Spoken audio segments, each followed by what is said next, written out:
Ini ada hadis Nabi Sallallahu Alaihi Wasallam, diambil dari kitab Ad-Dam'ah As-Sakibah, air mata yang tercurah, itu terjemahannya, halaman 82. La yu'adzibullahu al-khalqa illa bidhunubil ulama illadzina yaktumuna al-haqqa min fadli aliyyin wa itratih. Allah tidak akan mengazab makhluk kecuali karena dosa para ulama yang menyembunyikan kebenaran tentang keutamaan Imam Ali dan ahlul baitnya.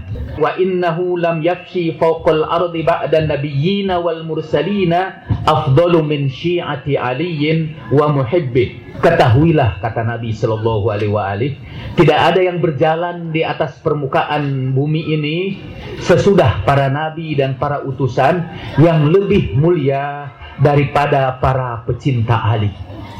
Di atas permukaan bumi ini tidak ada yang lebih mulia setelah Rasul Sallallahu Alaihi Wasallam kecuali pecinta Imam Ali. Alladzina yuzhiruna amrah, yang menampakkan perintah Imam Ali, wa yansuruna fadlah, dan yang menyebarkan keutamaan Imam Ali. Ulaika taghsyahumur rahmah, mereka itulah yang kasih sayang Allah akan menutup mereka. Wa tastaghfiru lahumul malaikah, dan malaikat akan memohonkan ampunan kepada mereka. Tidak ada makhluk di atas bumi ini yang lebih mulia daripada para pecinta Imam Ali, yang berkumpul untuk menghormati dan memuliakan peninggalan Rasulullah Sallallahu Alaihi Wasallam, yang lebih berharga tentu saja dari 3 lembar rambut Rasulullah Sallallahu Alaihi Wasallam. Wal wailu kullul wail, celaka dan celakalah lima yaktumu fadailahu, yang menyembunyikan keutamaan Imam Ali, wa yunkiru amrohu, yang menolak perintahnya. Fama asbarahum alan nar, betapa tabahnya mereka untuk ikut masuk neraka, kata Rasulullah. Itu orang-orang yang selalu menyembunyikan Imam Ali, itu orang-orang yang sabar, yang mempertahankan pendiriannya berabad-abad, ratusan tahun lamanya untuk menyembunyikan Imam Ali. Fama asbarahum alan nar, betapa siapnya mereka untuk masuk neraka, kata Rasulullah Sallallahu Alaihi Wasallam. Nah, kalau pengikut yang masuk neraka saja bisa begitu sabar, masa pengikut Ahlul Bait tidak bisa bersabar? Bismillahirrahmanirrahim. Alhamdulillah Rabbil Alamin, wassalatu wassalamu ala sayyidil anbiya'i wal mursalin, habibina wa habibi ilahil alamin, sayyidina Muhammadin wa alihi tayyibin tahirin. Wa syukru lahu bima qassana min hubbi sayyidil mursalin wa biwilayati Amiril Mu'minin Al-Asadil Ghalib Ali ibn Abi Talib. Assalamu alayka ayuhan nabiyyu wa rahmatullahi wa barakatuh. Assalamu ala jami'il anbiya'i wal mursalin. Assalamu alayki ya Fatimah Zahra sayyidatan nisa'il alamin. Assalamu ala al-Hasan wal Husain sayyidi asy-syababi ahlil jannati ajma'in. Assalamualaikum jami'an wa rahmatullahi wa barakatuh. Bapak dan ibu-ibu, yang terbayang dalam benak saya ialah umat Islam ini kira-kira sekian puluh tahun atau sekian ratus tahun setelah saya meninggalkan dunia ini, untuk melanjutkan benih yang saya dan teman-teman saya taburkan di tanah Nusantara itu, yaitu benih kecintaan kepada Ahlul Bait Nabi Sallallahu Alaihi Wasallam. Saya sekiranya kembali ke hadirat ilahi, saya ingin membanggakan bapak-bapak dan ibu-ibu di hadapan Rasulullah Sallallahu Alaihi Wasallam, di hadapan Amirul Mukminin, bahwa bapak-bapak dan ibu-ibu yang akan melanjutkan perjuangan membangkitkan kecintaan kepada Nabi dan Ahlul Baitnya. Saya ingin bawakan wajah bapak-bapak dan ibu-ibu yang hadir di sini ke hadapan junjungan saya Rasulullah. Saya juga sebetulnya ingin meminta maaf khususnya kepada Imam Ali, karena biasanya setiap tahun dimulai dari tahun yang lalu kita merayakan peringatan Idul Ghadir dengan peringatan besar-besaran. Apa itu hari raya Ghadir Hum itu? Saya baru tadi pagi mendownload sebuah buku yang judulnya Idul Ghadir, ditulis oleh seorang perempuan, Al-Hajjah Fatimah Ali Al-Ja'far. Sebetulnya seorang sayyidah dari pesantren di Najaf. Dan beliau menulis Al-Ghadir Idu Ashabil Yamin bi Wilayati Amiril Mu'minin. Yang mengharukan saya ialah buku ini dipersembahkan kepada bapakku yang mengajarkan kepadaku wilayah Imam Ali, kepada ibuku yang membesarkan aku dengan kecintaan kepada Al-Wasi, yaitu kepada Imam Ali. Dia kutipkan ini pada mukaddimahnya sebuah hadis Nabi Shallallahu Alaihi Wasallam yang diriwayatkan oleh saudara-saudara kita Ahlus Sunnah. Qala Rasulullah Shallallahu Alaihi Wasallam, man sarrahu an yahya hayati wa yamutu mamati wa yaskunu jannata adnin gharasaha rabbi falyuwali aliyan min ba'di wal yuwali waliyahu wal yaqtadi bil a'immati min ba'di fa innahum itrati khuliqu muntinati ruziqu fahman wa ilman wa wailu lil mukadzibina bi fadlihi min ummati al-qati'ina lahum sillati la analahumullahu syafa'ati. Barang siapa yang ingin hidup seperti hidupku, yaitu seperti Rasulullah Sallallahu Alaihi Wasallam, siapa yang ingin mati seperti kematianku dan ingin bertempat tinggal di surga Aden yang disediakan Tuhanku, maka hendaklah dia mengambil Ali sebagai walinya sesudahku dan mengambil wali lagi para wali sesudahnya, dan hendaklah dia meniru para a'immah, para imam sesudahku, karena mereka lah itrohku yang diciptakan dari tanahku, yang diberi pengertian dan ilmu. Dan celakalah orang-orang yang mendustakan keutamaan mereka di tengah-tengah umatku, yang memutuskan silaturahmi denganku. Allah tidak akan menyampaikan kepada mereka syafaatku. Jadi siapa yang ingin hidupnya seperti hidup Rasulullah Sallallahu Alaihi Wasallam, siapa yang ingin matinya seperti matinya Rasulullah Sallallahu Alaihi Wasallam, kita harus mengikuti Imam Ali sepeninggal Nabi Sallallahu Alaihi Wasallam. Dan kemudian dimulailah pada suatu hari yang kita sebut Hari Ghadir Hum, sejarah perjuangan para pecinta Imam Ali salamullahi alaih. Di sini disebutkan, beruntunglah orang yang mencintai Imam Ali, dan celakalah orang yang membohongkan keutamaan Imam Ali dan keluarganya. Pertanyaan kita, apakah ada itu orang yang membohongkan keutamaan Imam Ali? Apakah ada dalam sejarah kita orang yang tidak mau menceritakan Imam Ali? 30 tahun yang lalu, saya selalu menyebut 30 tahun yang lalu karena Syekh Taskhiri, Ayatullah Taskhiri pernah bercerita di hadapan ulama-ulama NU di Jakarta. Kata beliau, U'ayis Ustaz Jalaluddin Rahmat mundu 30 sana. Saya ini sudah hidup bersama Jalaluddin Rahmat sudah 30 tahun. Jadi bayangkan, saya sudah bergaul dengan Ayatullah Taskhiri ketika saya masih sangat muda. 30 tahun yang lalu saya masih sangat muda, dan Ayatullah Taskhiri pun masih muda juga 30 tahun yang lalu. Perbedaan usia saya dengan beliau sekitar 2 atau 3 tahun saja. Beliau jelas lebih tua.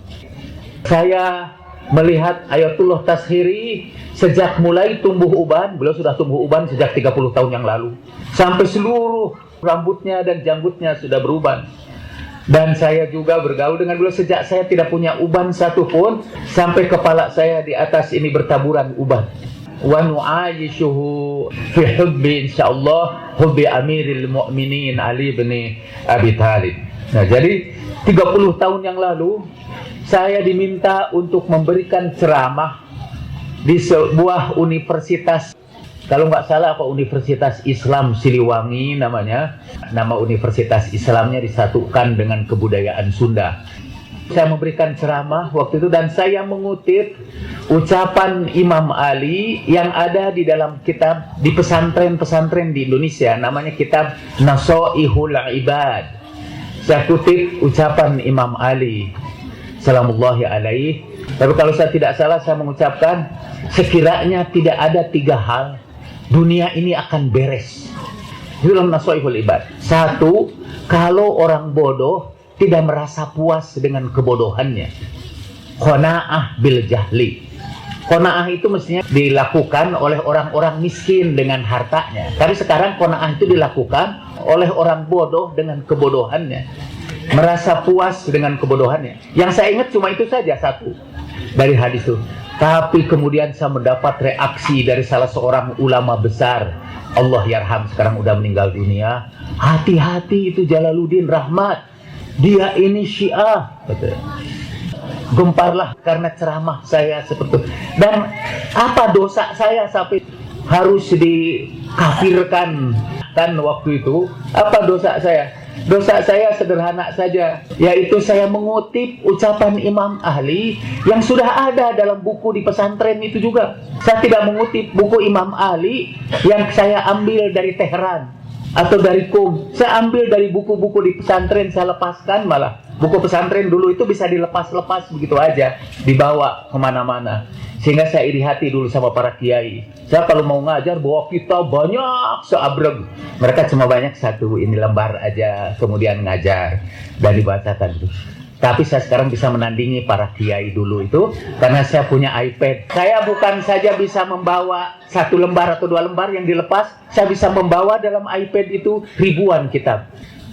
Nah, mengapa mereka gempar hanya karena mendengar Imam Ali? Karena mendengar nama Imam Ali saja sudah sensitif. Sehingga dahulu ada Jemaah Al-Munawwaroh dari ITB, dari Masjid Salman. Saya dulu itu ngajar di Masjid Salman. Jadi ada murid-murid saya di situ. Termasuk juga ini Ustaz Dimitri belajar di Masjid Salman itu. Tiba-tiba saya diusir dari Masjid Salman. Di persona non grata kan. Apa dosa saya? Saya mengajarkan kecintaan kepada Imam Ali. Itu aja dosanya. Kita berlindung dari orang-orang yang mendustakan keutamaan Imam Ali. Kemudian saya ngajar juga di Masjid Mujahidin. Ini sekitar 30 tahun yang lalu lagi. Dan ada murid-murid saya di situ yang sekarang juga sudah berkumpul di sini dan 30 tahun telah mengubah kemudaan mereka menjadi orang-orang tua, sudah menumbuhkan uban-uban di kepala mereka. Jadi saya mengajar di Masjid Mujahidin. Pengunjung saya lumayan, rada banyak dibandingkan dengan ustadz yang lain waktu itu. Kemudian akhirnya saya dipaksa berhenti. Saya dipanggil oleh pengurus masjid. Saya disuruh memutuskan. Salah seorang ulama, Allah yarham, juga ulama-ulama itu udah meninggal dunia. Sayang mereka tidak menyaksikan saudara-saudara hari ini. Sekiranya mereka belum meninggal dunia dan menyaksikan saudara hari ini, mereka akan langsung meninggal hari ini juga. Jadi di masjid itu, di Masjid Mujahidin, saya dipanggil dan saya ditanya oleh seorang ulama, Allahumma arhamhu ya wa'afihi wa'fu anhu. Beliau salah seorang guru saya yang sangat saya cintai. Dan beliau berkata, Pak Jalal, mau dibawa kemana umat ini? Mau dibawa kepada Quran dan Sunnah atau kepada Syiah Imamiyah? Tadi saya waktu itu jawab, Ustadz, pakai bahasa Sunda waktu itu, Ustadz, badai dicanak ke mana umat ieu teh? Badai dicanak ke Muhammadiyah atau napi kana Quran sareng Sunnah? Dan beliau tidak jawab. Jadi saya juga tidak jawab. Jadi keheningan menguasai kami ya. There has been a long silence. Kami semua tidak berbicara. Dan tapi saya yakin hati kami semua bergejolak, hati kami semua berbicara. Kemarin Idul Adha, saya kebetulan alhamdulillah tidak diundang oleh jemaah Islam manapun.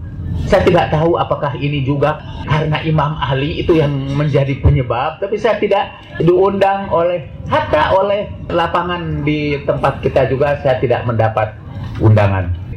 Dan siapa yang mengundang saya pada hari raya Idul Adha? Pagi-pagi sekali sekitar jam 10-an sudah menjemput saya seorang romo dan seorang beragama Katolik. Saya dijemput dan ternyata saya diundang ke Lanud Sulaiman dan saya memberikan ceramah dalam peringatan hari lahirnya Santo Martinus. Jadi ada gereja Santo Martinus di situ. Saya bercerita tentang agama yang dasarnya cinta. Saya bercerita tentang agama yang dibawa oleh Imam Ali sepeninggal Rasulullah Sallallahu Alaihi Wasallam. Agama yang menegakkan keadilan, agama yang berdasarkan cinta kasih. Kemudian ada tanya jawab. Di antara tanya jawab itu ialah, Pak, kami tidak pernah mendengar ajaran seperti yang Bapak sampaikan itu dari ustadz-ustadz yang ada di sekitar kampung. Itu orang Katolik, mah. Kami tidak pernah dengar ada agama Islam yang seperti Bapak sampaikan, kata. Emang, saya bilang, agama ini baru saya perkenalkan 30 tahun yang lalu. Dan masih banyak juga orang yang belum mendengarkan ini. Segera saya cerita kepada mereka, Gadir Khum, ini ada sebuah hari raya namanya Gadir Khum. Apa pula ini? Dan karena itu saya tidak cerita tentang Gadir Khum. Saya bawakan khusus cerita ini kepada saudara-saudara hari ini. Jadi sampai sekarang ada orang-orang yang mendustakan Imam Ali. Kemarin ini datang seorang, asalnya agamanya Katolik, kemudian dia menjadi dokter. Kemudian sudah jadi dokter, jadi ustadz lagi. Dia bercerita tentang pengalamannya menjadi ustadz. Suatu saat, karena dia dokter, karena dia juga jadi kepala dinas kesehatan di Cianjur nih, diundang dia untuk jadi khotib sholat Jum'ah di Masjid Agung Cianjur. Dia datang terlambat karena urusan dinasnya, karena mula-mula dia tidak boleh, tapi akhirnya dia boleh. Akhirnya dia datang ke situ dengan tergesa-gesa, dia melewati jemaah yang banyak, karena Masjid Agung Cianjur itu kata tidak punya pintu dari belakang, jadi dia melewati jemaah, udah jantungnya berdegup keras, keringat bercucuran, sudah langsung ke situ, katanya ini udah adzan Pak, Bapak harus langsung khutbah, dan dia sudah membawa kopean dari rumah. Tapi waktu dibuka di situ ternyata kopeannya salah, bukan kopean untuk khutbah. Jadi dia makin panik, lebih-lebih dia harus tahu bagaimana kapan dia harus menginjak tangga-tangga untuk jadi khotib itu. Kan ada seorang yang biasanya pegang tumbak itu. Ruwiya an Abi Hurairah annahu qol. Kita didoktrin selama berabad-abad dengan Abu Hurairah aja. Tidak pernah kita dengar Ruwiya an Ali bin Abi Talib karamallahu wajhah. Tidak pernah dengar. Coba kapan kita pernah dengar hadis dari Imam Ali bin Abi Talib? Enggak. Yang kita kenal itu Abu Hurairah aja. Ruwiya an Abi Hurairah annahu qol. Sehingga tempat saya itu kalau ada kucing, saya selalu mengatakan Ja'at Abu Hurairah wa qala. Telah datang Abu Hurairah dan berkata, yang kita dengar itu. Dan si bapak itu kebingungan, tapi akhirnya si bapak itu khutbah. Dan alhamdulillah khutbahnya baik, dapat sambutan yang baik. Setelah itu dia mimpin sholat. Setiap kali selesai Al-Fatihah, speaker masjid itu mati. Rakaat kedua, dia baca Al-Fatihah, hidup lagi. Begitu dia baca suratnya, mati lagi. Setelah selesai sholat, katanya dia dipanggil oleh orang yang punya masjid itu, kiai besar di masjid itu. Wah, dia udah deg-degan. Lalu dia berkata dengan rendah hati, perhatikan dia ini mantan Katolik dan sekarang jadi ustadz Islam yang sangat bersemangat. Bapak, pasti Bapak mau memanggil saya karena kesalahan bacaan Al-Quran saya. Saya memang begitulah kemampuan saya. Saya mohon maaf kalau ada bacaan Quran saya yang salah atau pembicaraan saya yang salah pada waktu khutbah. Lalu teriaklah itu ulama sepuh di situ itu, bukan saja salah, buruk sama sekali. Lalu dia dimaki-maki. Kalau kamu mau khotbah di pasar, khotbahlah. Tapi jangan sekali-kali khotbah di masjid. Ini orang yang punya jabatan tinggi, yang khotbah di situ dimaki-maki. Kata beliau dalam hati saya, kok saya ingat lagi dengan ajaran agama Katolik. Katolik itu mengajarkan kita untuk menyebarkan kasih. Dan tidak pernah ada romo yang membentak-bentak. Apalagi membentak-bentak sesama romo. Ini seorang kiai membentak-bentak dia.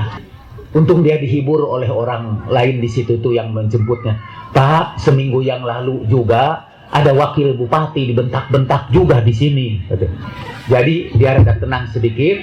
Lebih belakangan, saya tidak akan ceritakan selanjutnya. Dan beliau ini datang kepada saya karena ingin memperkenalkan Nabi Shallallahu Alaihi Wasallam dengan kearifan Nabi. Mau menerbitkannya sebagai buku. Walaupun dia sudah dibentak, jangan khotbah di masjid, kalau mau khotbah di pasar saja, kata ulama itu. Tapi dia mau terbitkan buku. Dan cerita tentang nabinya tentu saja sumbernya tidak bersumber pada Ahlul Bait salamullahi alaih, kecuali yang dia ambil dari buku saya, itu jelas sumbernya. Yang lain itu ceritanya malah aneh-aneh. Misalnya ada Khalid bin Walid, seorang bangsawan dari Persia yang mengejar-ngejar kebenaran sampai ke tanah suci Mekah. Saya bilang, Khalid bin Walid, Pak? Iya. Ya, karena agama saya menyebarkan kasih, jadi saya cuma cerita. Mungkin salah cetak saja, Pak. Sebetulnya dimaksud adalah Salman Al-Farisi. Karena Khalid bin Walid tidak ada hubungan karib kerabat dengan orang Persia. Dia punya hubungan karib kerabat dengan Ummu Jamil, istrinya Malik bin Wairah. Yang cerita selanjutnya tidak akan saya ceritakan. Mohon maaf ya, kita belum sampai kepada Ghadir Khoum itu. Sejak Ghadir Khoum itu, umat Islam itu terpecah menjadi dua. Kata penulis buku ini, hari raya Islam itu yang besar itu 3. Hari raya yang pertama ialah hari raya Idul Fitri. Itulah yang memisahkan orang yang puasa dengan orang yang tidak berpuasa. Jadi hari raya Idul Fitri itu khusus untuk orang yang puasa. Orang yang tidak puasa boleh juga ikut-ikutan lebaran, gak apa-apa. Sebetulnya itu khusus buat orang, memisahkan orang yang puasa, yang mukminin dengan orang yang bukan mukminin. Kemudian ada hari raya haji, Idul Adha. Itu yang memisahkan orang-orang yang menjalankan ibadah haji dengan orang yang tidak menjalankan ibadah haji. Sehingga di Indonesia hari raya Idul Adha itu kurang meriah. Karena mereka berkata, ya mah lebaran apa haji, orang medecan haji itu kudu milu lebaran. Oke, kalau kita tidak mau ikut lebaran, hajinya ikutilah bahwa ini juga disebut lebaran kurban, Idul Adha. Istilah resminya malah Idul Adha, hari raya kurban. Jarang ada yang menyebut Idul Hajj, hari haji. Yang kita sebut itu Idul Adha, karena ini hari berkorban. Dipisahkanlah orang-orang yang mau berkorban dengan orang-orang yang tidak mau berkorban. Kemudian datanglah Idul Ghadir hari ini. Dipisahkanlah di situ itu orang yang mencintai Rasulullah dan keluarganya dengan orang yang katanya mencintai Rasulullah tetapi mengabaikan keluarganya. Jadi pada Idul Ghadir itu dipisahkanlah para pecinta Imam Ali dengan orang-orang yang mendustakannya. Apa tadi membohongkannya itu? Mencurigai siapa saja yang menceritakan tentang kemuliaan Imam Ali. Tadi saya cerita tentang saya. Dosa saya di Indonesia itu memperkenalkan orang Indonesia kepada Imam Ali. Buku di Indonesia yang pertama kali cerita tentang Ghadir Khoum adalah buku saya Imam Ali untuk anak-anak yang diterbitkan oleh penerbit Rosda kira-kira 30 tahun yang lalu. Itu saya terbitkan buku memperkenalkan tentang Idul Ghadir. Dan tadi saya cerita saya diusir dari Masjid Salman, sehingga bawalah saya pengajiannya ke sini. Karena diusir dari Masjid Salman, alhamdulillah akhirnya berdirilah Masjid Al-Munawwarah yang melahirkan jemaah saudara-saudara itu sampai sekarang. Saya diusir dari Masjid Mujahidin. Saya diusir dari semua masjid. di Bandung waktu itu. Dulu pada hari raya kurban itu, di Iyah itu sibuk beberapa kali bolak-balik ke pintu depan karena setiap masjid kirim daging kurbannya. Oh, kemerkaan ku daging teh. Karena dikirim setiap itu baru berapa menit sudah ada nutup pintu lagi. Nganterin ini dari Masjid Al-Hidayah, dari masjid. Oh, saya populer di masjid itu. Saya ingat ketika saya diperiksa oleh Pangkop Kamtib, oleh seorang tentara yang kumisnya saya kira lebih besar dari otaknya. Dia memeriksa saya dan menanyakan kepada saya masjid-masjid yang saya datangi. Dan saya sebut saja masjid-masjid karena memang banyak. Setelah itu masjid-masjid yang saya ingat saya sebut, saya kemudian menyebutkan masjid. Bapak itu nulis Ar-Rahman, Ar-Rahim, Al-Malik, Al-Qudus, As-Salam, Al-Mu'min, sampai dia capek. Al-Muhaimin. Ini nama-nama masjid, iya Pak. Dan udah cukup aja kata dia. Sebelum sampai 99 udah berakhir. Nah dulu tuh dari masjid yang berbagai al itu bagikan daging kurban ke rumah saya. Begitu saya diberitahukan bahwa saya bercerita tentang Imam Ali, putus seluruhnya. Nggak ada lagi daging kurban datang. Rupanya saya sudah diangkat dari posisi menerima hewan kurban sebagai posisi membagi-bagikan daging kurban. Dan tidak lagi di Bandung sekarang. Yang dulu kasih saya itu di Bandung, tapi saya bagikan sekarang ke seluruh Indonesia. Sekarang saya tidak menyebut lagi dosa saya. Jasa saya ialah karena saya mengenal Imam Ali sekarang ini. Dan karena di Bandung saya diekskomunikasikan dari kalangan para ustadz, akhirnya saya sampai di Jakarta dan mendirikan yayasan-yayasan di Jakarta untuk menyebarkan madhab Ahlul Bait ini. Dan menularlah penyebaran Ahlul Bait itu dari Jakarta. Walaupun sampai sekarang ketika saya ditanya orang, di mana pusat Ahlul Bait itu di Indonesia? Saya ditanya berapa jumlah pengikut Ahlul Bait di Indonesia. Saya sebutkan 2,5 juta orang. Pusatnya di mana? Saya tetap mengatakan pusatnya di kota Bandung. Dan saya bercanda, sekiranya Anda melemparkan batu ke atas langit dan batu itu jatuh, besar kemungkinannya jatuh kepada salah seorang pecinta Ahlul Bait. Gitu saya bilang. Saking banyaknya itu. Jadi kalau lemparkan batu ke atas, pasti jatuhnya kepada pecinta Ahlul Bait.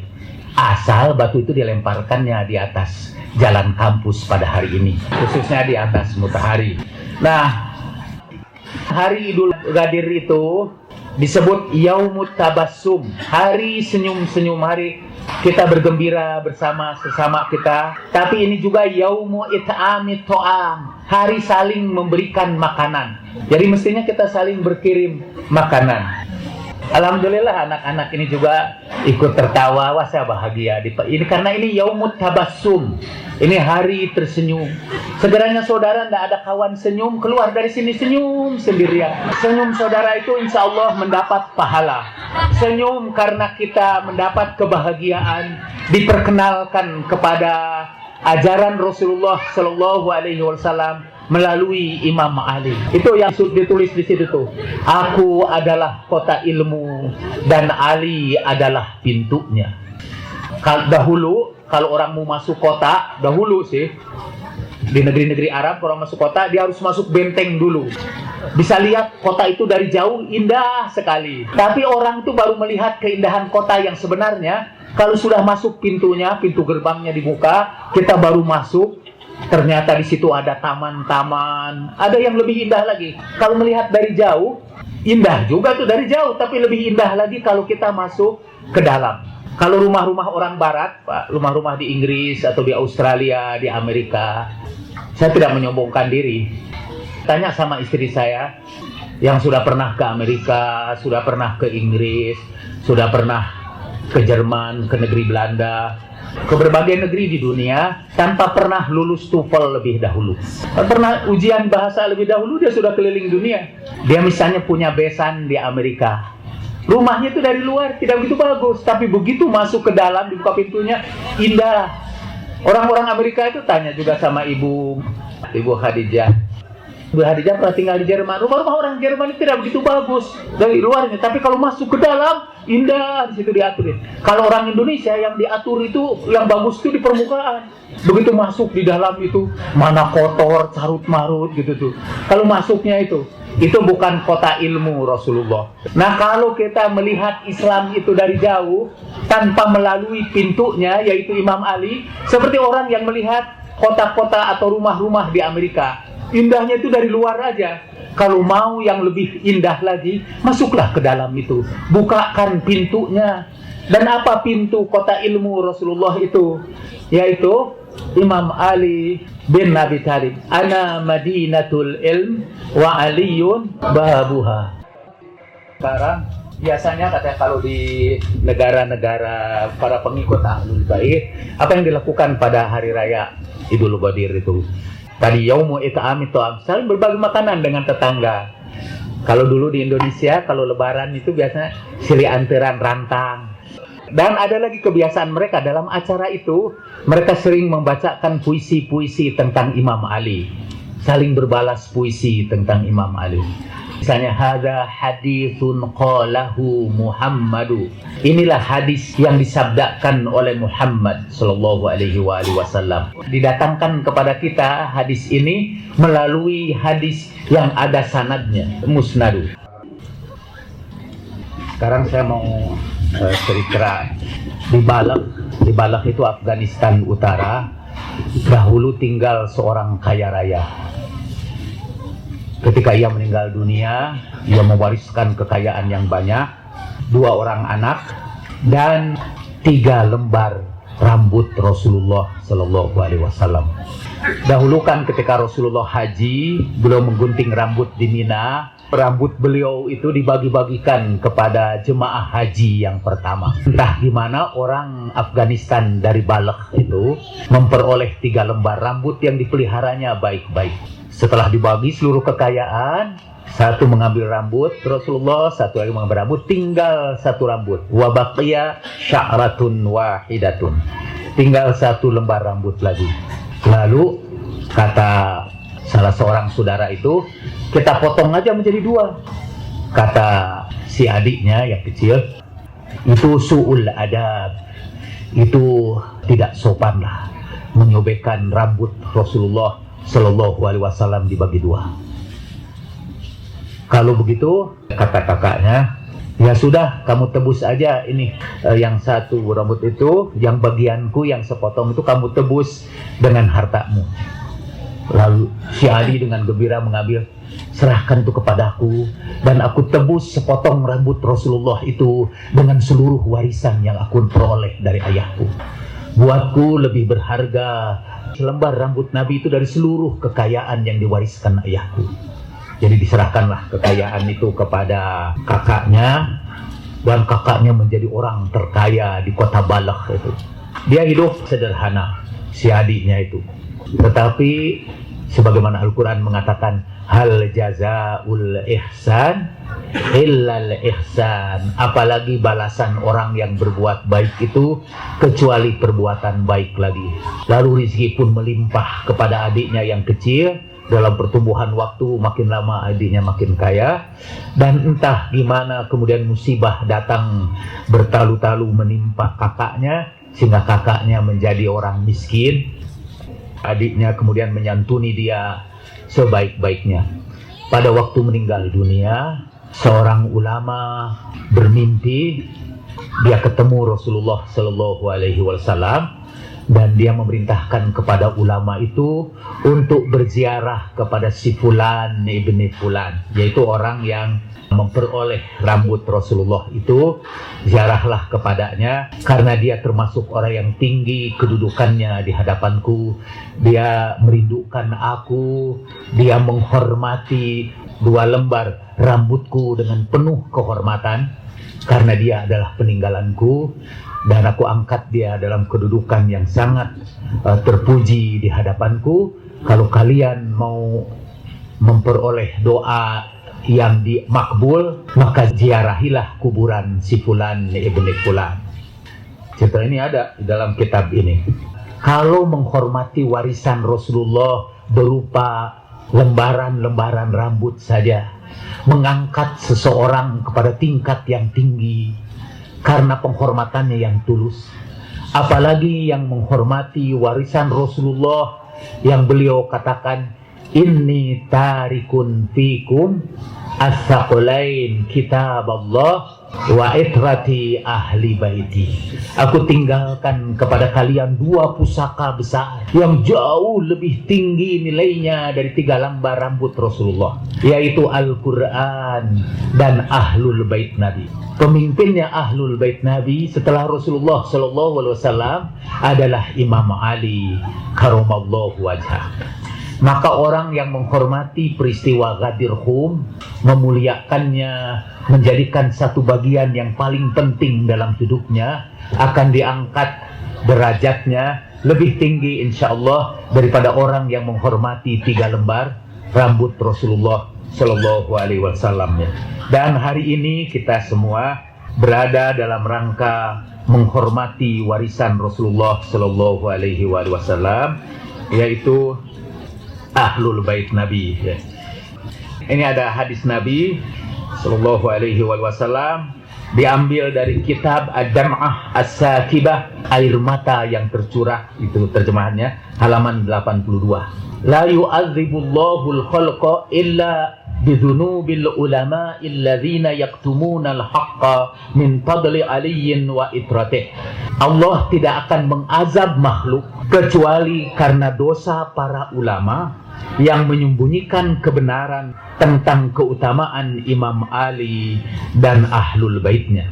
Wa innahu lam yakshi fawqal ardi ba'da nabiyyina wal mursalina afdalu min syi'ati aliyin wa muhibbih. Ketahuilah, kata Nabi Sallallahu Alaihi Wasallam, tidak ada yang berjalan di atas permukaan bumi ini sesudah para nabi dan para utusan yang lebih mulia daripada para pecinta Ali. Di atas permukaan bumi ini tidak ada yang lebih mulia setelah Rasul Sallallahu Alaihi Wasallam kecuali pecinta Imam Ali. Alladzina yuzhiruna amrah, yang menampakkan perintah Imam Ali, wa yansuruna fadlah, dan yang menyebarkan keutamaan Imam Ali. Ulaika taghsyahumur rahmah, mereka itulah yang kasih sayang Allah akan menutup mereka. Wa tastaghfiru lahumul malaikah, dan malaikat akan memohonkan ampunan kepada mereka. Tidak ada makhluk di atas bumi ini yang lebih mulia daripada para pecinta Imam Ali yang berkumpul untuk menghormati dan memuliakan peninggalan Rasulullah Sallallahu Alaihi Wasallam yang lebih berharga tentu saja dari 3 lembar rambut Rasulullah Sallallahu Alaihi Wasallam. Wal wailu kullul wail, celaka dan celakalah lima yaktumu fadailahu, yang menyembunyikan keutamaan Imam Ali, wa yunkiru amrohu, yang menolak perintahnya, fama asbarahum alan nar, betapa tabahnya mereka untuk ikut masuk neraka, kata Rasulullah. Itu orang-orang yang selalu menyembunyikan Imam Ali, itu orang-orang yang sabar, yang mempertahankan pendiriannya berabad-abad, ratusan tahun lamanya untuk menyembunyikan Imam Ali. Fama asbarahum alan nar, betapa siapnya mereka untuk masuk neraka, kata Rasulullah Sallallahu Alaihi Wasallam. Nah, kalau pengikut yang masuk neraka saja bisa begitu sabar, masa pengikut Ahlul Bait tidak bisa bersabar? Dalam doa pagi dan sore itu kan ada syair juga di situ. Faza qalbun bihubbi ashabil kahfi, fa kaifa asqa bihubbi alin nabi. Dahulu ada seekor anjing mengikuti pemuda-pemuda yang soleh yang lari dari masyarakat pergi ke gua. Anjing itu ngikut, dilempari dengan batu juga dia tetap ikut. Lebih baik dilempari batu daripada meninggalkan pemuda yang soleh ini, ikut masuk gua. Dan kemudian Ashabul Kahfi itu tidur di situ selama 300 tahun dan anjingnya menunggui di pintu gua. Wa kalbuhum basitun yadaihi fil wasi, dan si anjing itu menjulurkan kedua kakinya di hadapan mereka ikut juga anjing itu tidur selama 300 tahun. Dialah satu-satunya hewan yang masuk surga. Dan hewan yang masuk surga itu seekor anjing. Yang anehnya sekarang, kalau ada anjing masuk pesantren dibunuh rame-rame. Padahal orang pesantren itu belum tentu masuk surga. Anjing itu sudah dijamin masuk surga. Karena apa anjing itu? Karena dia ikut orang saleh ashabul kahfi. Faza kalbun bihubbi ashabil kahfi. Berbahagialah anjing karena mencintai ashabul kahfi. Fakaifa asqa bihubbi alin nabi. Maka bagaimana mungkin aku masuk neraka dengan kecintaanku kepada alin nabi, kepada keluarga nabi sallallahu alaihi wa alihi wasallam. Apa yang dilakukan orang pada Gadir Hum? Mereka biasanya mengucapkan salam dengan mengucapkan Alhamdulillahilladzi ja'alana minal mutamassikina biwilayati amiril mu'minina Ali ibn Abi Talib alaihi salam. Kalau dilanjutkan, Alhamdulillahilladzi ja'alana minal mutamassikina biwilayati amiril mu'minina wal a'immah salamullahi alaihim. Bapak-bapak dan Bu harusnya saling mengucapkan itu, tapi karena kita tidak hafal, sekarang bareng-bareng aja, seakan-akan kita saling mengucapkan. Jadi bapak-bapak dan ibu-ibu ikuti itu setelah saya nanti. Nah, yang kedua, kita harus mengikatkan tali persaudaraan di antara sesama kita dengan membaca doa ini, yang saya akan terjemahkan ke dalam bahasa Indonesia. Kita kemudian saling bersalamat dan kita mengucapkan ayyadu al-mu'minuna yadahul yumna 'ala al-yadil yumna li akhihi al-mu'min alaihi salam. Nanti kita akan mengulang Alhamdulillahilladzi ja'alana minal mutamassikina biwilayati amiril mu'minin wal a'immah alaihimussalam, yang artinya segala puji bagi Allah yang menjadikan kita termasuk berpegang kepada wilayah amiril mu'minin dan para a'immah, para imam alaihimussalam. Kemudian kita mempersaudarakan diri kita dengan mengucapkan kata ini. Aku persaudarakan diriku denganmu karena Allah. Aku bersalaman denganmu karena Allah. Dan aku mengikat perjanjian dengan kamu, dengan Allah, para malaikatnya, para rasulnya, para nabi, dan para imam maksumin, menuliskannya sebagai saksi kita. Jadi kita bertekad mengucapkan kata itu karena kita tidak hafal juga. Nanti bapak-bapak ucapkan sesudah saya. Jadi saya mengikatkan perjanjian dengan Anda sekarang sebagai saudara. Kita bersalaman dengan sebuah perjanjian yang disaksikan Allah, para malaikatnya, rasulnya, para nabi, dan seluruh a'immah alaihimussalam. Kemudian kita mengatakan, sekiranya aku nanti termasuk ahli surga dan memperoleh syafaat, maka aku akan meminta izin kepada Allah Subhanahu wa ta'ala agar aku tidak masuk surga sebelum Allah masukkan engkau bersamaku ke dalamnya. Bi an adkhulal jannah la adkhuluha illa wa anta ma'i. Aku tidak mau masuk surga kecuali engkau akan bergabung bersamaku. Kemudian dan saudara akan mengatakan, saudara harus mengucapkan, aku sudah ridhokan seluruh hak persaudaraan kepadaku kecuali syafaat dan doa dan ziarah, gitu. Jadi kita hanya akan baca yang dua hal ini.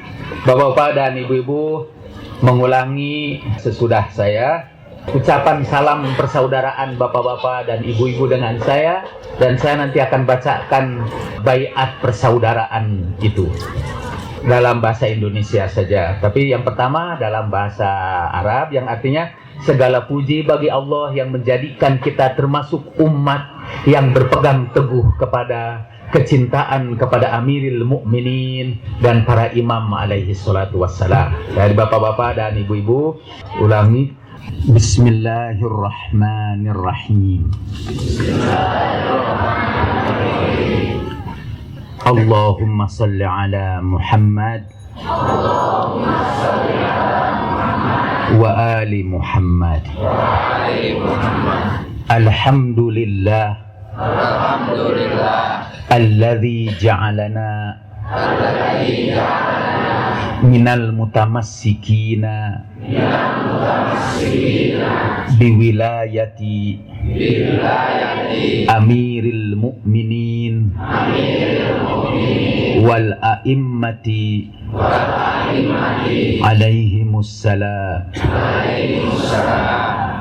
Sekarang saya baca jawaban saya kepada bapak-bapak dan ibu-ibu, dan bayangkan bahwa tangan-tangan kita sekarang ini bersalaman, berbaiat, mengikat persaudaraan.